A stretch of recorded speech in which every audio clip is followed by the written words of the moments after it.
If you'd told me at 16 that my life would be split in two by a single winter night, I would have laughed and called you cruel.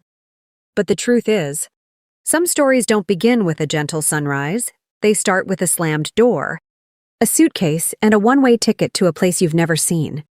My story began on Christmas Eve, the night my parents told me I didn't belong to them, and sent me across the world with nothing but a coat, a passport, and a name I barely recognized. I remember the snow falling outside, the way the lights from the tree flickered on the living room walls. My mother was quiet all day, her lips pressed tight, her eyes darting away whenever I tried to catch her gaze. My father was worse, cold, distant, barely speaking. I thought maybe they were fighting, or maybe I'd done something wrong. I tried to help in the kitchen, to wrap the last of the presents, but every time I reached out, they pulled away. After dinner, my father called me into the living room. My mother sat on the edge of the couch, her hands folded in her lap. There was a suitcase by the door, my old blue one, the one I'd used for summer camp. My heart started to pound. "Sit down," my father said, his voice flat. I sat, my hands shaking. My mother slid an envelope across the table. Inside was a plane ticket, one way to a city I'd only ever seen on maps. There was a passport, too, with my name and a photo I didn't remember taking. "You're going to Europe," my father said. "Tonight." I stared at him, waiting for the punchline. "What, why?" My mother's voice was barely a whisper. "Your real family is there. You've never been ours." The words hit me like a slap. I looked from one to the other, searching for any sign of a joke, a mistake, a hidden camera. But there was nothing. Just the cold certainty in their eyes. "We're driving you to the airport," my father said. "You'll be met when you land." I tried to argue, to beg, to plead for answers. But they wouldn't listen. My mother handed me the suitcase, already packed with clothes, toiletries, a few books. No photos, no keepsakes, nothing that belonged to the life I thought was mine. The drive to the airport was silent. I watched the snow swirl past the windows, the city lights blurring into streaks of gold and white. My parents didn't say a word. When we arrived, my father handed me a boarding pass and a folded piece of paper. "Don't come back," he said. "This is for the best." I stood in the terminal watching them walk away, my heart pounding so loudly I thought it might burst. I wanted to run after them, to scream, to demand an explanation. But I didn't. I just stood there, frozen, until a flight attendant called my name and led me to the gate. The flight was a blur. I stared out the window, watching the world fall away beneath me, trying to make sense of what had happened. I landed in a city where I didn't speak the language, where I knew no one, where the only thing I had was the name and a suitcase. At the arrivals gate, a woman was waiting. She was older, with kind eyes and a gentle smile. She introduced herself as my aunt, my mother's sister. She said, though I'd never heard of her before. She hugged me, took my suitcase, and led me to a small apartment on the edge of the city. The first weeks were a blur of confusion and grief. I tried to call my parents, but the number was disconnected. I wrote letters, sent emails, but nothing came back. My aunt was kind, but distant. She told me stories about my birth parents, how they'd died when I was a baby, how my American parents had adopted me, how they'd promised to keep in touch but never did. I started school, learned the language, tried to build a new life. But every night I lay awake, wondering what I'd done to deserve this. I replayed every moment of my childhood, searching for clues, for signs that I didn't belong. I found none. I was just a kid who loved books, who played soccer, who dreamed of being a chef. But none of that mattered now. Years passed. I finished school, got a job at a bakery, made friends. I built a life, brick by brick, determined to prove that I could survive, even thrive, without the people who'd abandoned me. I told myself I didn't need them, that I was better off without their love, their lies, their secrets. But the truth is, the wound never healed. Every Christmas I felt it reopen, a sharp, cold ache that never quite faded. I wondered if they ever thought of me, if they ever regretted what they'd done. I wondered if I'd ever get answers. Then, 12 years after that night, everything changed again. It was a Tuesday afternoon. I was closing up the bakery when my phone rang. The number was unfamiliar, the area code American. I almost didn't answer, but something made me pick up. Hello? Is this Sofia? The voice asked, formal and clipped. Yes, who is this? My name is Mr. Carter. I'm an attorney in New York. I'm calling about your grandmother's estate. I felt my heart skip. My grandmother? Yes, she passed away last month. You're named as the primary beneficiary in her will. I sat down, my legs suddenly weak. I didn't know. I haven't spoken to my family in years. There was a pause. I'm aware. That's why I'm calling. Your American parents are contesting the will. They claim you're not entitled to the inheritance. I swallowed hard. How much is it? He hesitated. 23 million euros. The world spun. I gripped the phone, trying to steady my breath. What do I have to do? We'll need you to come to New York. There will be a hearing. Your parents are determined. I closed my eyes, the memories flooding back. Christmas Eve, the suitcase, the airport. I thought I'd left that life behind. But now it was calling me back, dragging me into a battle I never asked for.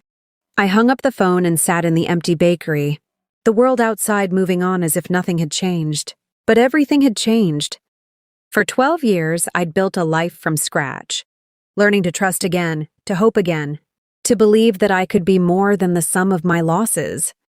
Now, with a single phone call, the past had come roaring back, demanding to be reckoned with. I told my aunt about the call that evening. She listened quietly, her face unreadable. When I finished, she poured us both a cup of tea and sat across from me at the kitchen table.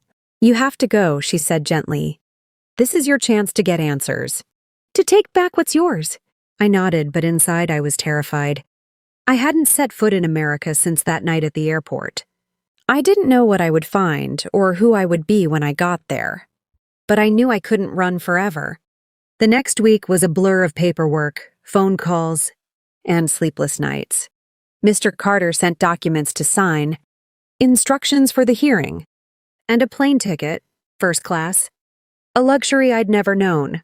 My friends at the bakery threw me a small farewell party, hugging me tight and promising to keep my job open no matter what happened. The flight to New York was long and restless. I stared out the window, watching the clouds drift by, my mind replaying every moment of my old life. I wondered if my parents would recognize me, if they'd even care. I wondered if I would recognize them. When I landed, Mr. Carter was waiting at the arrivals gate, holding a sign with my name. He was older than I expected, with kind eyes and a firm handshake. He drove me to a hotel in Manhattan, explaining the process as we wound through the city's endless traffic. Your parents are contesting the will on the grounds that you're not a blood relative, he said.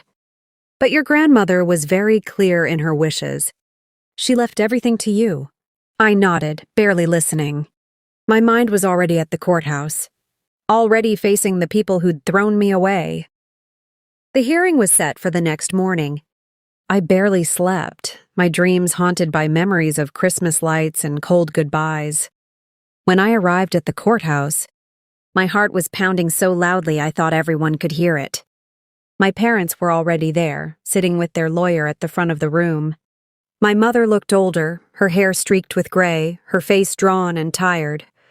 My father was the same, rigid, cold, his eyes fixed on the table in front of him.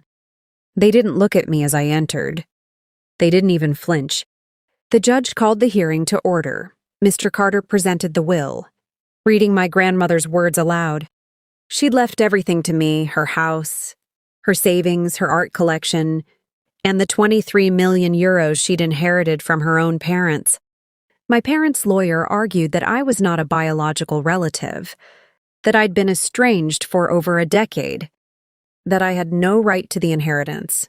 I sat in silence, listening to them argue about my life as if I weren't even there. When it was my turn to speak, I stood, my hands shaking. I didn't ask for any of this, I said, my voice barely above a whisper. I didn't ask to be sent away or to be cut off, or to be left alone in a country I didn't know. But I survived. I built a life. And I loved my grandmother. She was the only one who ever made me feel like I belonged. My mother finally looked at me, her eyes shining with unshed tears. My father's jaw clenched, but he said nothing. The judge listened, then called a recess. Mr. Carter led me outside, where the city buzzed with life. I leaned against the courthouse steps, trying to catch my breath. "They're desperate," he said quietly. "They've spent everything. If they lose this case, they lose everything." I nodded, feeling a strange mix of anger and pity. I thought about the girl I'd been at 16, standing alone in an airport with a suitcase and a broken heart. I thought about the woman I'd become, strong and independent but still haunted by the past. That night I walked through the city, letting the noise and the lights wash over me. I found myself outside my old house, the one I'd grown up in. The windows were dark, the yard overgrown. I wondered if my parents ever thought about me, if they ever regretted what they'd done. The next day, the judge called us back. My parents' lawyer presented new evidence, a letter, supposedly from my grandmother, claiming she'd changed her mind about the inheritance. But the signature was wrong, the paper too new, the story too convenient. Mr. Carter tore it apart, piece by piece, until even the judge looked skeptical. In the end, the judge ruled in my favor. The inheritance was mine. My parents didn't look at me as they left the courtroom. My mother brushed past me, her eyes red. My father paused, just for a moment, and I thought he might say something. But he just shook his head and walked away. I stood in the empty hallway, the weight of victory heavy on my shoulders. I'd won, but it didn't feel like a win. It felt like the end of something I'd never really had. Mr. Carter congratulated me, handing me a folder with the details of the estate. "You did well," he said. "Your grandmother would be proud." I nodded, but inside I felt hollow. I had money, a house, a future, but I still didn't have a family. That night, I sat in my hotel room staring at the city lights. I thought about calling my parents, about asking them why. But I knew there would never be an answer that made sense. Instead, I picked up the phone and called my aunt. She answered on the first ring. "I won," I said, my voice trembling. "I knew you would," she replied. "Come home when you're ready." I smiled, tears streaming down my face. For the first time in years, I felt like I belonged somewhere.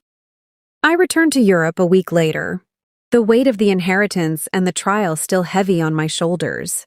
The bakery welcomed me back with open arms. My friends had decorated the kitchen with streamers and balloons, and my aunt baked my favorite cake.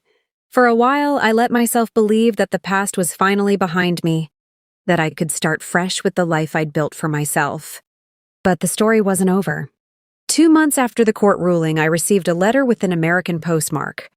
My hands shook as I opened it, half expecting more legal threats. Instead, it was a handwritten note from my mother. "Sofia, we never thought things would end up like this. Your father is angry, but I am tired. I know you have every right to hate us. I hope you can forgive me one day. Mom." I read the letter over and over, searching for the mother I remembered, the one who used to tuck me in at night and sing lullabies in the dark. I wanted to write back, to ask her why, to demand the truth. But I didn't, not yet. Instead, I focused on the future. With the inheritance, I bought the bakery from its aging owner, making it truly mine. I renovated the shop, hired more staff, and started a scholarship fund for local kids who'd lost their families. I wanted to use my grandmother's gift to build something good, something lasting. But the past has a way of finding you, even when you think you've outrun it.